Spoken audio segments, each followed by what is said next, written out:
اعوذ باللہ من الشیطان الرجیم بسم اللہ الرحمن الرحیم وَاعْبُدُوا اللہ، تم سب اللہ کی ہی عبادت کرو، وَلَا تُشْرِكُوا بِهِ، اس اللہ کے ساتھ شریک نہ ٹھہراؤ، شیئاً کسی کو بھی، چاہے وہ پیغمبر اور نبی ہو، چاہے وہ گھوڑا اور گائے ہو، چاہے وہ نباتات اور پتھر کی مورتیاں، کچھ بھی اللہ کے ساتھ شریک نہ ٹھہراؤ۔ وَبِالْوَالِدَيْنِ إِحْسَانًا، والدین کے ساتھ نیکی کرو، ان کے ساتھ احسان کرو۔ وَبِذِي الْقُرْبَىٰ، قریبی رشتہ داروں کے بڑے حقوق ہیں، ان کے ساتھ احسان کرو، نیکی کرو۔ وَالْيَتَامَىٰ، یتیموں کے ساتھ نیکی کرو۔ وَالْمَسَاكِينِ، اور مسکینوں کے ساتھ نیکی کرو۔ وَالْجَارِ ذِي الْقُرْبَىٰ، اور قریب والے جو ہمسائے ہیں تمہارے، ان ہمساؤں کے ساتھ نیکی کرو۔ والجار الجنوبی، اور اجنبی ہمسائے کے ساتھ بھی نیکی کرو۔ والصاحب بالجنب، اور پاس بیٹھنے والے دوست، یعنی پاس بیٹھنے والے ساتھی جو ہیں، اپنے دوست یار جو ہیں، ان کے ساتھ بھی اچھا سلوک کرو۔ وابن السبیل، اور مسافر کے ساتھ بھی اچھا سلوک کرو۔ وما ملکت ایمانکم، اور ان کے ساتھ بھی اچھا سلوک کرو جن کے تمہارے دائیں ہاتھ مالک ہیں، یعنی غلام، نوکر۔ ان اللہ لا يحب، بے شک اللہ تعالیٰ پسند نہیں کرتے، من کانا، اس شخص کو جو کہ ہو، مختالاً، بڑائی کرنے والا، اترانے والا، فخوراً، فخر کرنے والا۔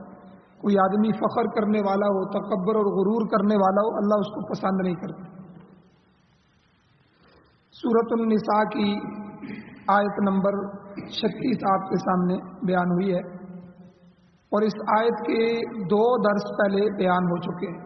آج اسی آیت کے متعلق تیسرا درس ہے۔ پچھلے 2 درسوں کا خلاصہ یہ ہے کہ سب سے پہلے اللہ تعالیٰ نے فرمایا وَاعْبُدُوا اللہ، اللہ کی عبادت کرو۔ اس کی تشریح میں بیان ہو چکا ہے کہ عبادت کا مطلب کیا ہے، عبادت کہتے کسے ہیں، اور عبادت اللہ ہی کی ذات کے لیے ہے، اللہ کی ذات کے علاوہ کے لیے عبادت جائز نہیں، چاہے وہ نماز ہے، روزہ ہے، زکوٰۃ ہے، صدقہ کرنا ہے، منت ہے، نذر ہے، سجدہ ہے، رکوع ہے، یہ جتنی بھی عبادتیں ہیں یہ سب اللہ کے لیے، اللہ کے غیر کے لیے جائز نہیں۔ اللہ کے غیر کے لیے عبادت کریں گے تو وَلَا تُشْرِكُوا بِهِ شَيْئًا، تم شریک کرنا شروع کر دو گے اللہ کی ذات کے ساتھ۔ تو اس لیے اللہ نے دونوں چیزوں سے منع کیا کہ عبادت کے لائق اگر کوئی ذات ہے تو وہ صرف میری ہستی ہے، اور میرے برابر میں کسی کو شریک نہ کرو۔ کوئی پیغمبر، کوئی ولی، کوئی نبی، کوئی فرشتہ، کوئی جن، کوئی انسان، کوئی نباتات جمادات میں سے کوئی آدمی، کوئی چیز بھی میرے ہم پلے کیسے ہو سکتی ہے، میری ذات کی طرح کیسے ہو سکتی ہے، میری صفات کی طرح اس کی صفات کیسے ہو سکتی۔ اس لیے اللہ کی ذات کی طرح کسی اور ذات کو ماننا، اللہ کی صفات کی طرح کسی اور چیز میں ایسی ہی صفت ماننا، یہ شرک ہو جاتا ہے، شریک۔ تو اللہ تعالیٰ نے اس سے منع فرمایا، تفصیل دونوں درسوں میں تفصیلاً بیان ہو چکی۔ آج کے درس میں آگے اللہ تعالیٰ نے والدین کے حقوق بیان فرمائے کہ حقوق العباد، پہلے اللہ نے حقوق اللہ ذکر فرمائے، حقوق اللہ میں سے جو سب سے بڑا حق تھا عبادت کا وہ اللہ نے بیان فرمایا۔ اب حقوق العباد اللہ بیان فرما رہے ہیں، وہ تو میرے حق تھے، میرے ساتھ شریک نہیں ٹھہرانا، عبادت میرے لیے کرنی ہے، نماز روزہ حج زکوٰۃ میرے لیے کرنا ہے، اب تم نے بندوں کے ساتھ کیا کرنا ہے۔ حقوق العباد اور حقوق العباد کا معاملہ حقوق اللہ کے معاملے سے زیادہ سخت ہے، یہ بات یاد رکھیں۔ اللہ اپنے حق ہو سکتا ہے معاف کر دے، کسی نے نمازیں نہ پڑھی ہوں یا کمیاں کوتاہیاں ہوں، بلکہ اللہ بڑی مہربانی فرمائیں گے اس معاملے میں قیامت والے دن۔ تھوڑی تھوڑی سفارشوں سے، تھوڑی تھوڑی نیکیوں سے، کوئی چھوٹا چھوٹا عمل بھی لے کے اللہ تعالیٰ اپنے حقوق سارے معاف کر دیں گے، لیکن بندے کا حق ادا کیے بغیر معافی نہیں ہے۔ بندے کا حق جو ہے وہ حقوق العباد جو ہیں، وہ جب تک بندے کے معاملے حساب ہی اسی میں اصل ہوگا، اللہ اپنا بھی حساب لیں گے کہ میں نے تمہارے اوپر نماز فرض کی تھی، میں نے تمہیں زکوٰۃ کا حکم دیا تھا، مال دیا تھا تو زکوٰۃ کا حکم دیا، حج کا تمہیں حکم دیا تھا، تم نے میرے حقوق میں کتنی کوتاہیاں کی، تو اس کا بھی سوال ہوگا۔ لیکن اس میں چانس ہے کہ اللہ اپنی مشیت سے چاہے تو اللہ معاف کر دے، تو چاہے تو اللہ عذاب دے۔ لیکن جو حقوق العباد ہیں، بندوں کے حق، کسی کا حق مار لیا، کسی کی زمین دبا لی، کسی کو گالی گلوچ کر لیا، کسی کی پس پشت غیبت کی، کسی کو نقصان پہنچایا، اور کوئی بھی کسی طرح بھی بندے کا حق ضائع ہو گیا، تو اس کے حقوق کے بارے میں اللہ ضرور باز پرس کریں گے، بلکہ اس حق کو ادا کیے بغیر بندہ جنت میں نہیں جا سکتا۔ تو حضور علیہ السلام کی حدیث ہے، ایک حدیث میں حضور علیہ السلام نے فرمایا جس کا مفہوم ہے کہ جو آدمی کسی آدمی کا ایک درم دنیا میں ایک درم کسی کا کھا جاتا ہے، تو اس وقت درم اور دینار تھے حضور کے زمانے میں، اس لیے درم کی مثال دی، تو یعنی ہمارے زمانے میں یہ سمجھ لیں جو آدمی کسی کا 1 روپیہ کھاتا ہے، تو حضور نے فرمایا کہ اس کی 600 مقبول نمازیں اس کے بدلے میں لے کر اس کو دے دی جائیں۔ اب پہلے ہماری نمازیں ہیں بھی نہیں، پھر ہم پڑھتے ہیں تو اس کی گارنٹی بھی نہیں ہے کہ اللہ کے ہاں مقبول بھی ہیں، جیسا اللہ چاہتے ہیں ایسی نماز بھی ہم پڑھتے ہیں کہ نہیں۔ حدیث میں آتا ہے جو نماز بے توجہی سے پڑھی جائے، بندہ کجلی کر رہا ہو، ادھر ادھر دیکھ رہا ہو، اور جو ہے وہ کھڑا اللہ کے دربار میں اور توجہ کہیں اور جا رہی ہے، تو یہ اللہ کی توہین بھی ہے۔ اب خشوع خضوع بھی نہیں ہے، اور آداب کا لحاظ بھی نہیں ہے، نماز کے فرائض واجبات کا لحاظ بھی نہیں ہے، ان سب چیزوں کے لحاظ رکھنے کے بغیر ہی جو ہے، اس لیے جہاں بھی قرآن مجید میں آیا تو اللہ نے یہ نہیں فرمایا کہ یؤتون الصلاۃ یا یؤدون الصلاۃ، نماز ادا کرو، اللہ نے فرمایا یقیمون الصلاۃ، نماز قائم کرو۔ علماء نے یہ لکھا ہے کہ قائم کرنے کا یہ مطلب ہوتا ہے کہ نماز کے فرائض اسے آتے ہوں، نماز کے اندر کے واجبات کا اسے پتہ ہو، نماز کے مستحبات کا پتہ ہو، نماز کے مکروہات کا پتہ ہو کہ کن چیزوں سے نماز مکروہ ہو جاتی ہے، ان چیزوں سے نماز ختم ہو جاتی ہے، کون سے فرائض ہیں، اگر فرض چھوٹ گیا تو اس کے لیے تو کوئی جائز طریقہ ہی نہیں ہے، اور کون سے واجبات ہیں، اگر واجب چھوٹ گیا تو سجدہ سہو ادا کرنا پڑے، تو یہ نماز کی ان چیزوں کا اسے علم ہو، اور پھر ان سب کی رعایت رکھتے ہوئے خشوع خضوع سے توجہ سے نماز پڑھے، اس کو کہتے ہیں نماز قائم کرنا، یقیمون الصلاۃ۔ تو بندہ جو ہے ہمیں کیا پتہ ہے کہ ہماری نماز، پھر اللہ کے ہاں اگر ایسی غفلت کی نماز جائے گی، وہ نماز کے بارے میں حضور نے فرمایا پرانے کپڑے کی طرح ردی کے طور پر لٹا کر ہمارے منہ پر دے ماری تھے، ایسی نمازیں پڑھ رہے، ایسی عبادتیں کرتے ہو میرے۔ اب ہم کسی بادشاہ کے دربار میں جائیں، وہ ہمیں بلائے، اور ہم جب اس کے سامنے پہنچ جائیں بڑی فریاد کے بعد، بڑے درخواستوں کے بعد، بڑے جو ہے وہ تگ و دو کے بعد، اور جب ہم اس کے پاس پہنچے اور وہ ہماری طرف متوجہ ہو جائے اور ہم اس کے محل کو دیکھنا شروع کر دیں، ہم اس کے وزیروں سے گپ شپ لگانا شروع کر دیں، اس ٹائم کو ہم، یہ اس بادشاہ کی توہین ہے کہ بھئی تجھے میں نے اتنا وقت دیا، تو میرے دربار کی توہین کرتا ہے، میرے سامنے کھڑے ہو کے اب دوسری طرف توجہ کر رہے ہیں۔ تو یہی اللہ تعالیٰ کے، جب ہم اللہ اکبر کہہ دیتے ہیں، یہ تکبیر تحریمہ اس کو کہتے ہیں، حرام کر دینے والی تکبیر۔ اب وہ ساری چیزیں جو اس تکبیر سے پہلے ہمارے لیے حلال تھی، کھانا حلال تھا، پینا حلال تھا، گفتگو کرنا، بات چیت کرنا حلال تھا، اب اتنی بھی چیزیں حلال تھیں، اب اس تکبیر تحریمہ کے بعد وہ ساری چیزیں حرام ہو گئیں۔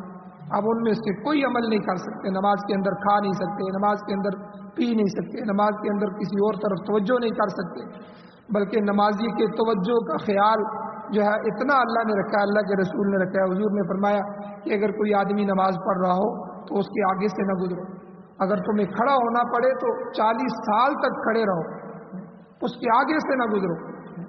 وجہ کیا ہے کہ جب آگے سے گزرو کہ اس کی توجہ خراب ہو جائے اور وہ تمہیں دیکھنا شروع ہو جائے گا، جس اللہ کے دربار میں وہ آیا ہوا ہے اس دربار سے اس کی توجہ ہٹ جائے گی، اتنا خیال رکھا ہے۔ اس لیے بے توجہی سے، غفلت سے پڑھی ہوئی نمازیں، ٹھیک ہے، اور بغیر اس کی جو ہے وہ شرائط، واجبات، فرائض اور ان کے مکروہات کے ان تمام چیزوں کی رعایت رکھے بغیر پڑھی ہوئی نمازیں، جلدی میں پڑھی ہوئی نمازیں، بلکہ حضور نے فرمایا ایک آدمی آتا ہے اور جلدی جلدی رکوع کرتا ہے، جلدی جلدی سجدہ کرتا ہے، کوے کی جیسی بھونک مارتا ہے، پھر اوپر نیچے ہوتا ہے، تو حضور نے فرمایا یہ منافق کی نماز، مومن کی نماز نہیں۔ تو بہرحال ہماری نمازیں کتنی ہیں، پھر نمازیں مقبول بھی ہیں کہ نہیں؟ تو 1 روپے کے بدلے میں 600 مقبول نمازیں اس بندے کو دی جائیں۔ بلکہ ایک اور حدیث ہے، سخت حدیث ہے، حضور علیہ الصلوۃ والسلام صحابہ میں بیٹھے تھے، حضور نے فرمایا میرے صحابہ مجھے بتاؤ میری امت کا فقیر کون ہے، مفلس کون ہے؟ صحابہ نے کہا حضور وہی مفلس ہے کہ جس کے پاس کھانے کے لیے کچھ نہیں ہے، کوئی رشتہ مانگنے کے لیے جائے تو اس کو کوئی رشتہ نہ دے، جس کی کوئی حیثیت نہ ہو، مفلس آدمی ہے۔ حضور نے فرمایا نہیں، میری امت کا مفلس وہ آدمی ہوگا جو قیامت والے دن جب اللہ تعالیٰ حساب شروع کریں گے، اللہ کے دربار میں آئے گا اور اس کے پاس پہاڑوں جتنی نیکیاں ہوں، بڑے حج کیے ہوں گے، اس نے بڑی زکاتیں دی ہوں گی، بڑے صدقے خیرات کیے ہوں گے، بڑی نیکیاں ہوں گی، لیکن 7 بندوں کے حق بھی مارے ہوں۔ حاجی صاحب ہے اور بہنوں کا حق دبا کے بیٹھا ہوں، حاجی صاحب ہے بھائیوں کو حق نہیں دے رہا، حاجی صاحب ہے پلاٹوں پہ قبضہ کر رہا، حاجی صاحب ہے تجارت میں حلال حرام کا فرق نہیں کر رہا، نمازی ہے، سارے ہر چیز ہر عبادتیں ہوں گی، لیکن بندوں کے حق اس نے ضائع کیے۔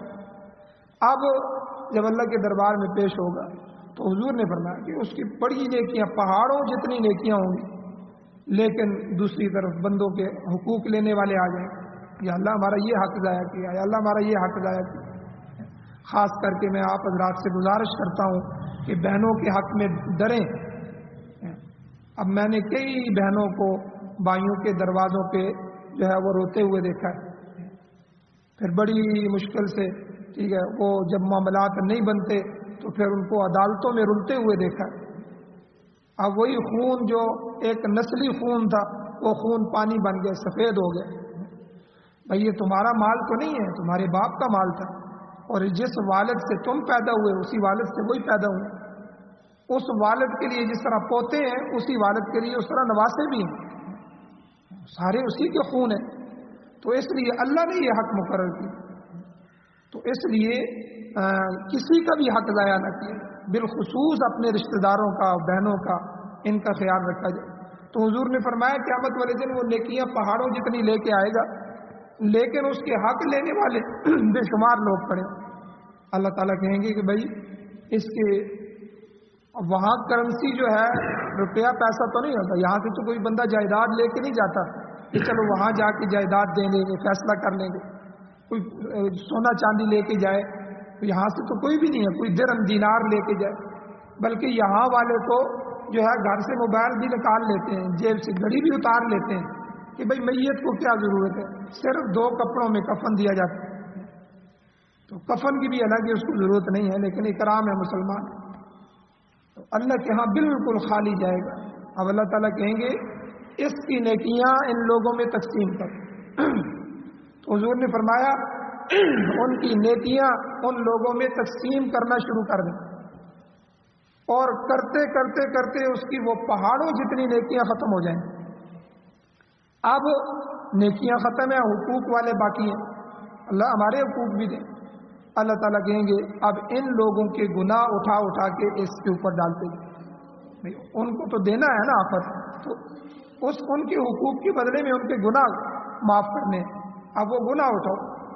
تو اس حالت میں آیا تھا کہ پہاڑوں جتنی نیکیاں تھیں، اور اس ذلت سے جہنم میں جائے گا کہ وہ گناہوں کے بوجھ تلے دبا ہوا ہو۔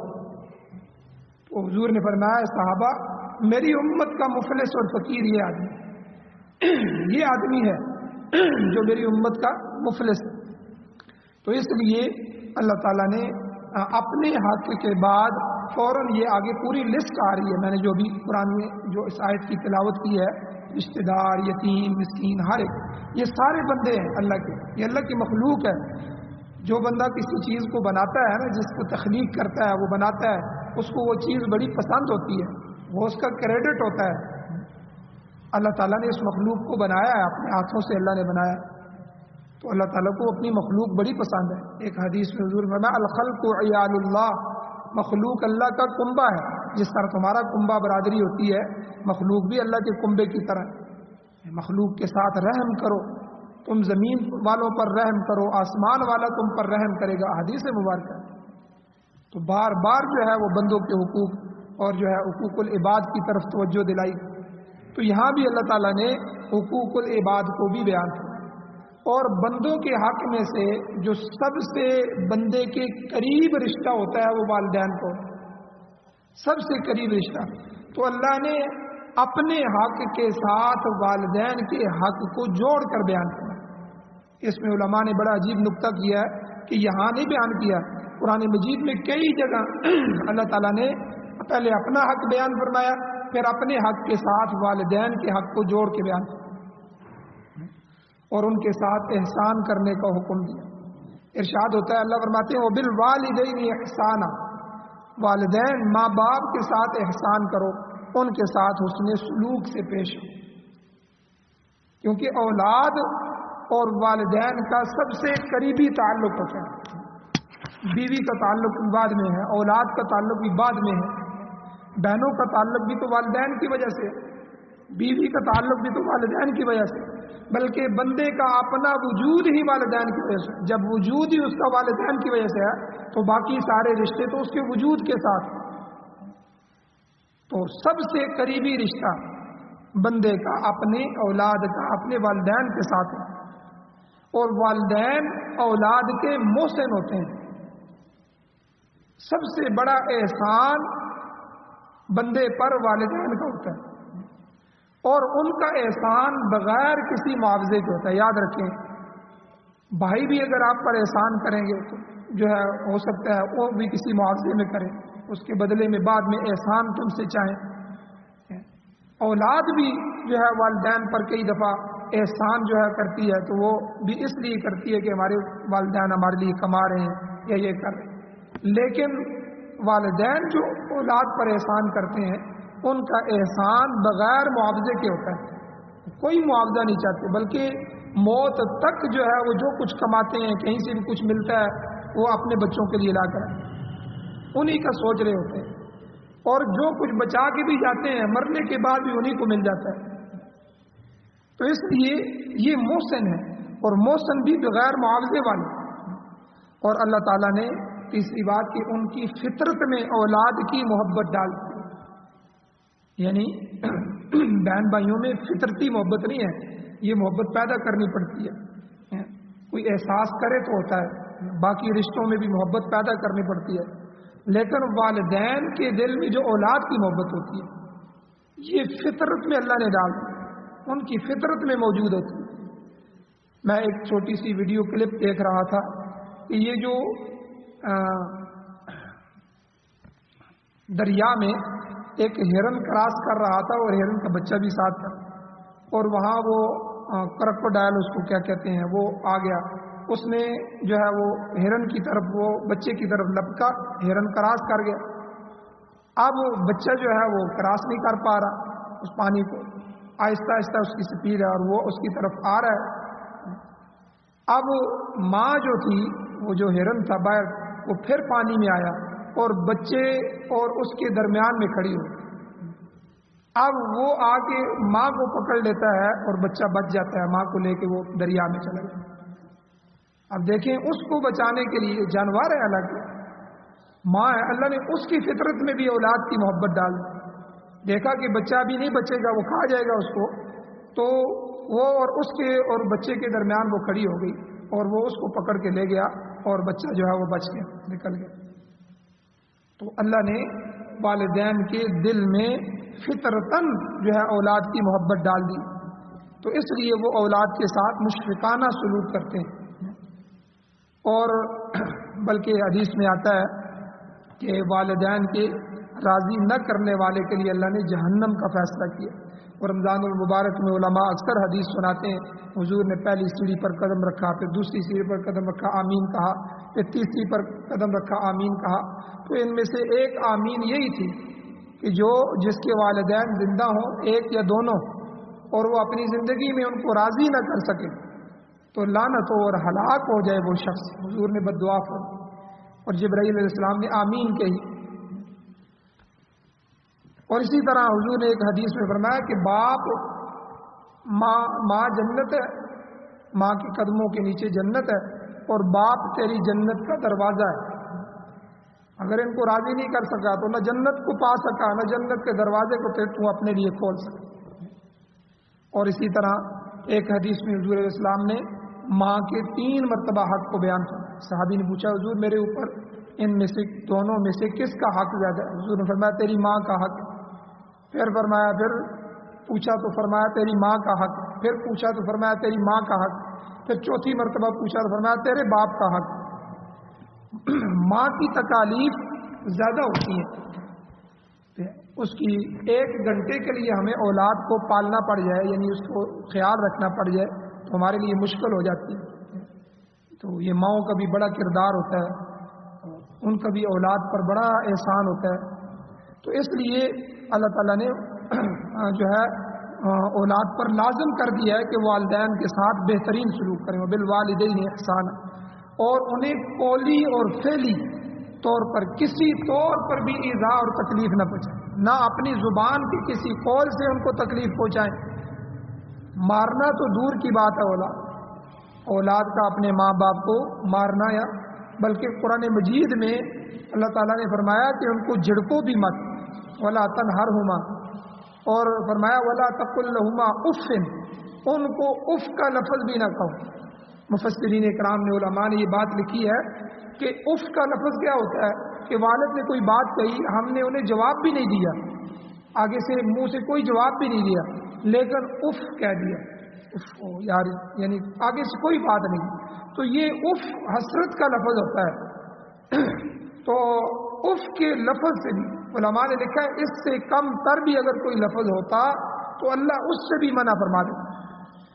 تو اللہ تعالیٰ نے فرمایا کہ والدین کو اف تک بھی نہ کہو، اتنا بھی نہ کہو، اور اپنے قول سے، اپنے عمل اور فعل سے کسی طرح سے بھی ان کو ایذا اور تکلیف نہ پہنچاؤ.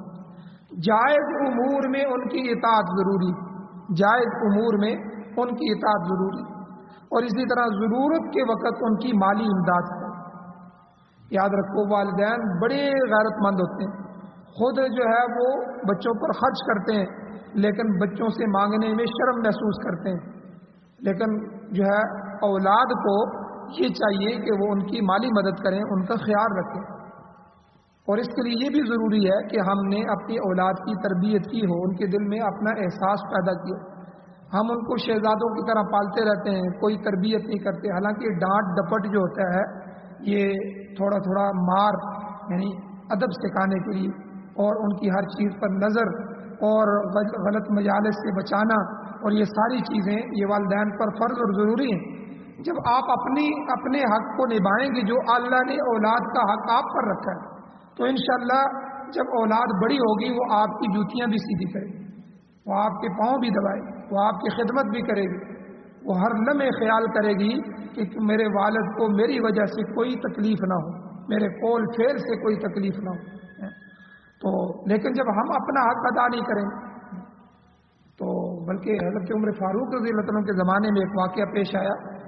تو امیر المؤمنین تھے کہ 2 والدین آئے تو شکایت لے کے اپنے بیٹے کی، اور وہ لو لوہان تھے، اور انہوں نے کہا امیر المؤمنین ہمیں اپنے بیٹے نے مارا ہے. تو حضرت عمر تو بڑے غصے والے تھے، جلال والے تھے. انہوں نے کہا کہ بھائی وہ کدھر ہے؟ بھائی وہ تو جنگل میں اونٹ چرا رہا ہے. اچھا بلا کے لاؤ. بھائی بلا کے لایا گیا تو حضرت عمر رضی اللہ عنہ نے پوچھا کہ بھائی تو نے کیوں مارا ہے؟ اس نے کہا کہ امیر المؤمنین آپ میری بات سنیں کہ میں بچپن سے اونٹ چراتا رہا ہوں، نہ انہوں نے مجھے کوئی تعلیم دی ہے، نہ میرا کوئی خیال رکھا ہے، اور آپس میں ہمیشہ لڑتے رہتے ہیں. اور جب میں اونٹوں کو دیکھتا ہوں، جب اونٹ آپس میں لڑتے ہیں تو میں دونوں کو مارتا ہوں، آپ صحیح ہو جاتے ہیں. تو یہ بھی لڑ رہے تھے آپس میں، ظالم گلوچ کر رہے تھے، لڑ رہے تھے، تو میں نے بھی ڈنڈا اٹھایا اور دونوں کی پٹائی کر دی. جیسا انہوں نے میری تربیت کی تھی میں نے ویسا ہی کیا. تو حضرت عمر رضی اللہ عنہ والدین کو غصے ہوئے انہوں نے کہا اگر تم اپنے حقوق کا خیال رکھتے، جو اللہ نے اولاد کے متعلق اچھا نام، حضور نے کیا فرمایا، اللہ تمہیں اولاد دے، سب سے پہلے ان کا اچھا نام رکھیں۔ آج کل ڈراموں والے نام یاد رکھیں، آپ ذمہ دار ہیں، بڑے لوگ ہیں، گھروں میں عورتیں بچیاں ڈرامے دیکھتی ہیں، ان میں نئے نئے نام ہیں، نہ ان ناموں کا کوئی پاؤں ہوتا ہے، نہ کوئی کان ہوتا ہے، نہ اس کا کوئی معنی ہوتا ہے، پھر آگے ہمیں تنگ کرتے ہیں، ساجی اس کا کیا معنی ہے، ہمیں کیا پتہ ہے اس کا کیا معنی ہے، تم نے یہ کہاں سے رکھا ہے، نہ ہم نے آج تک کبھی کسی اسلامی ڈکشنری میں پڑھا ہے یہ نام۔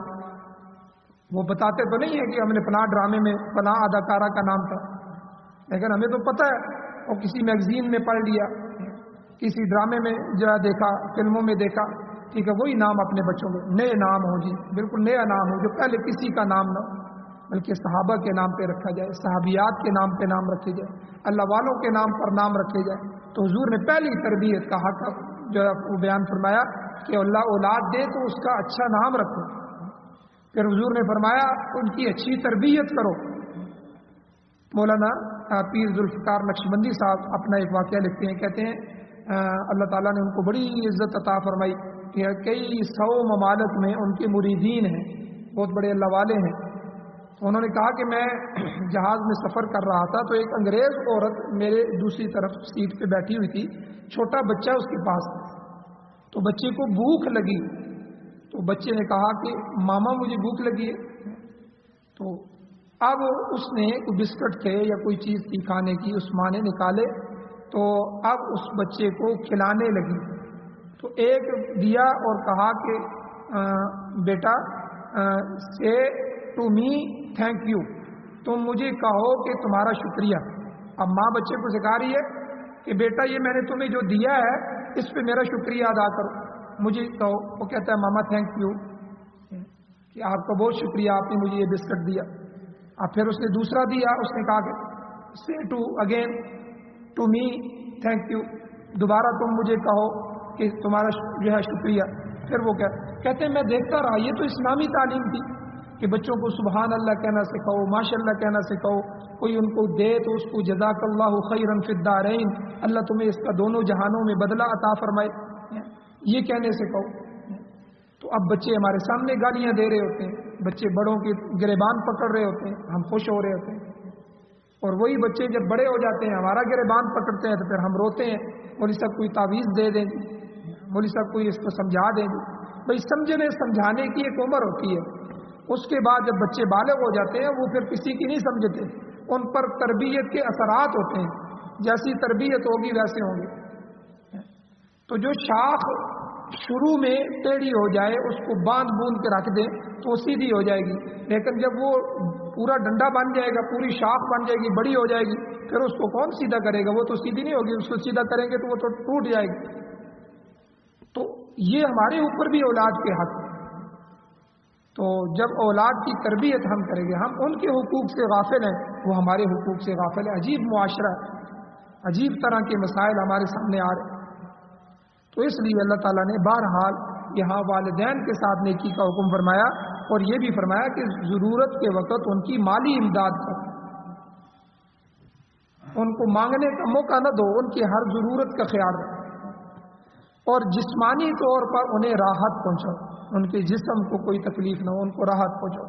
حتیٰ کہ والدین، قرآن مجید میں اللہ نے فرمایا اگر کافر بھی ہوں تو بھی اللہ تعالیٰ کا حکم ہے کہ ان کا عقیدہ تو اختیار نہ کرو، ان کی طرح شرک تو نہ کرو، اس میں تو اللہ کی اطاعت کے مقابلے میں کسی مخلوق کی اطاعت تو بالکل جائز نہیں ہے۔ لا طاعت لمخلوق فی معصیت الخالق، خالق کی نافرمانی میں مخلوق کی اطاعت یہ تو بالکل جائز نہیں، چاہے وہ والدین ہو چاہے کوئی بھی ہو۔ لیکن وصاحبہما فی الدنیا معروفا، اللہ نے فرمایا کہ دنیا میں ان کے ساتھ اچھے سلوک کے ساتھ پیش ہے۔ کافر والدین بھی ہوں تو تم نے ان کے ساتھ برا سلوک نہیں کرنا، تمہیں اجازت نہیں ہے، تم نے ان کے ساتھ اچھا سلوک کرنا۔ حتیٰ کہ میدان جنگ میں بھی حضور علیہ السلام نے یہ تعلیم دی کہ اس طرف سے والد آیا ہوا ہے اور اس طرف سے اولاد ہے، ایسا بھی ہوا تو اللہ کے نبی نے منع فرما دیا اولاد کو کہ تم اپنے والد کو قتل نہ کرو، اگر کافر بھی کوئی اور مسلمان اس کو قتل کر دے تو بیٹے کو اتنی بھی اجازت۔ ہمارا اسلام بڑا پیارا دین ہے، لیکن مسئلہ یہ ہے اس کو سمجھنے کی ضرورت ہے۔ اور وقت پر اس پر عمل کرنے کی ضرورت ہے۔ تو اس لیے اللہ تعالیٰ سے دعا ہے اللہ ہمیں عمل کی توفیق عطا فرمائے۔